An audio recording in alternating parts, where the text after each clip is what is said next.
चंद्रमा उसी जल में प्रतिबिंबित होता है जो जल शांत स्थिर। यही तो समस्या होती है मन की। मन कभी भी शांत नहीं हो पाता है। जहां शांति नहीं वहां कुछ भी नहीं रुकता। समुद्र की लहरों की भांति विचारों का उपद्रव मन को निरंतर स्थिर रखता। कुछ भी सुनने और समझने के लिए मन का मौन रहना आवश्यक है, किंतु मन मौन रहना नहीं जानता। वो तो निरंतर कुछ ना कुछ कहता रहता। प्रतिपल शब्दों का आक्रमण चलता रहता है मन पर, और यही आक्रमण है जिसके कारण व्यक्ति कभी भी शब्दों के परे नहीं जा पाता। जहां जीवन की सत्यता का बोध उसकी प्रतीक्षा कर रहा होता है।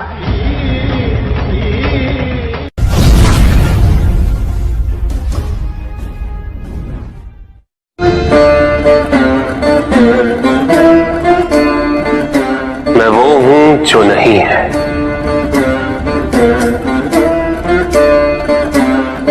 जो नहीं है वो मैं हूं।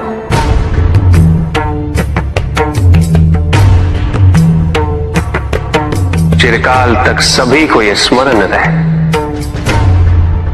जब आप में श्वास है तो मैं आप में हूं। देव देव महादेव शिवा, देव देव। और जिस क्षण आप में श्वास नहीं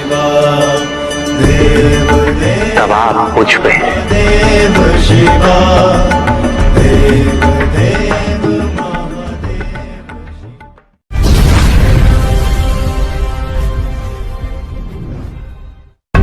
सत्य को जानने के लिए वन में जाना अनिवार्य नहीं है। अपने निजी, पारिवारिक और सामाजिक दायित्वों का परित्याग भी आवश्यक नहीं है।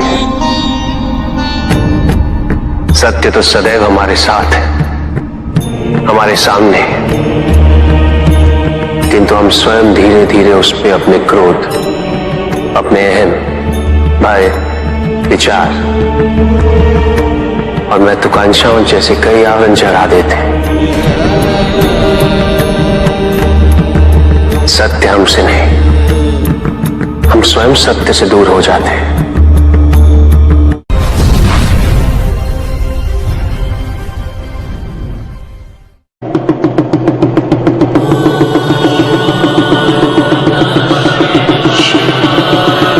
जहां न अमृत, न विष,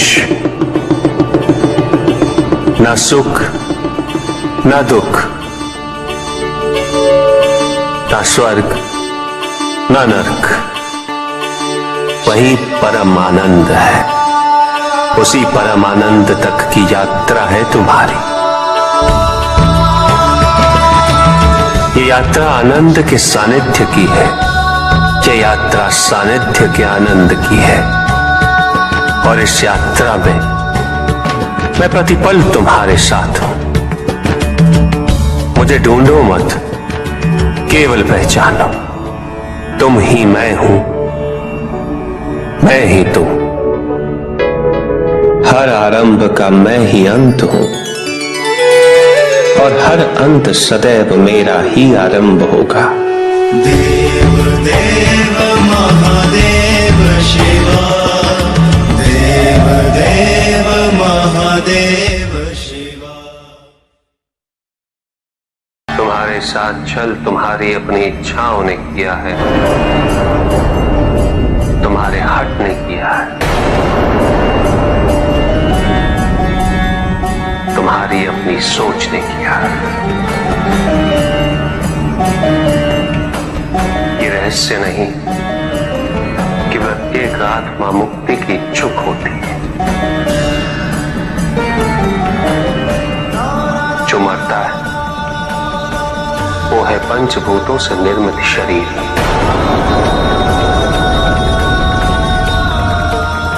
किंतु आत्मा तो अजर है, अमर है।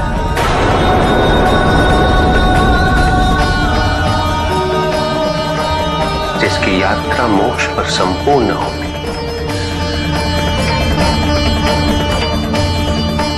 जहां सांसारिक बंधनों से व्यक्ति मुक्त हो जाता है,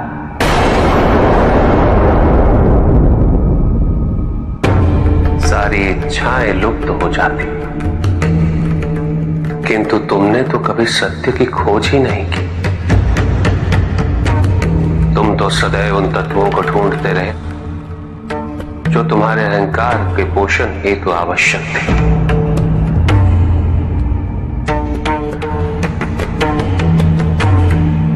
किंतु सत्य तो यही है कि ना कोई तुम्हारा है और ना तुम किसी के।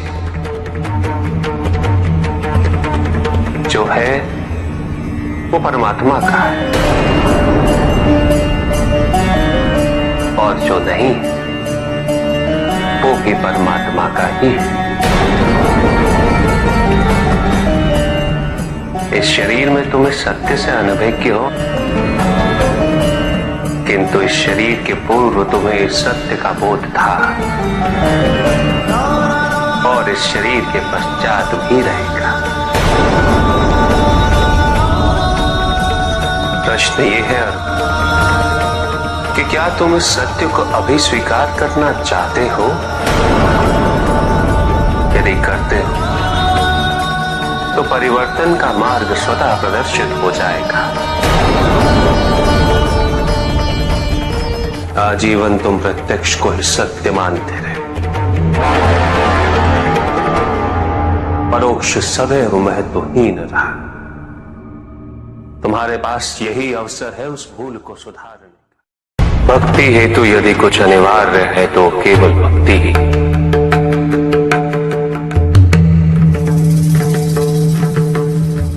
किंतु प्रश्न ये है कि क्या आपकी भक्ति संपूर्ण है? विश्वास और भ्रम के बीच की रेखा अत्यंत महीन होती है।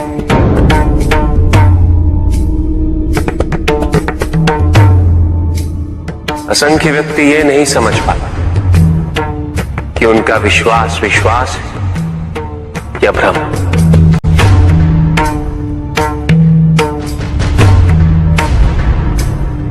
मुझ तक पहुंचने के लिए किसी और की आराधना अनिवार्य नहीं। मेरे सच्चे भक्त तो मुझे किसी भी रूप में पूज सकते, किसी भी रूप में प्राप्त कर सकते। ओम नमः शिवाय। पुरुष और प्रकृति एक है, वो कभी पृथक नहीं हो सकते। शक्ति शिव के बिना अधूरी है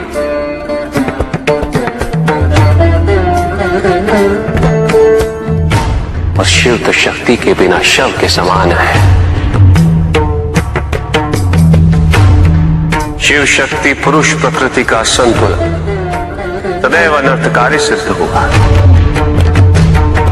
शरीर में यदि स्त्री तत्वों की ऊर्जा नहीं तो शरीर निर्जीव है।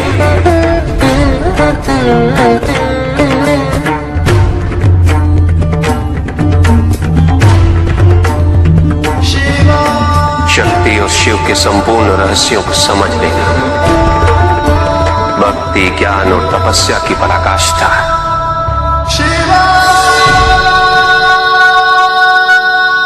जब ज्ञान के लिए शब्द पर्याप्त ना, उदाहरण प्रस्तुत करना अनिवार्य हो जाता है। केवल आपके लिए ही नहीं, अपितु आपके माध्यम से समस्त संसार को शिव और शक्ति की संयुक्ता से पुनः अवगत कराना इस प्रसंग का उद्देश्य था, जो पूर्ण हुआ। महादेव महा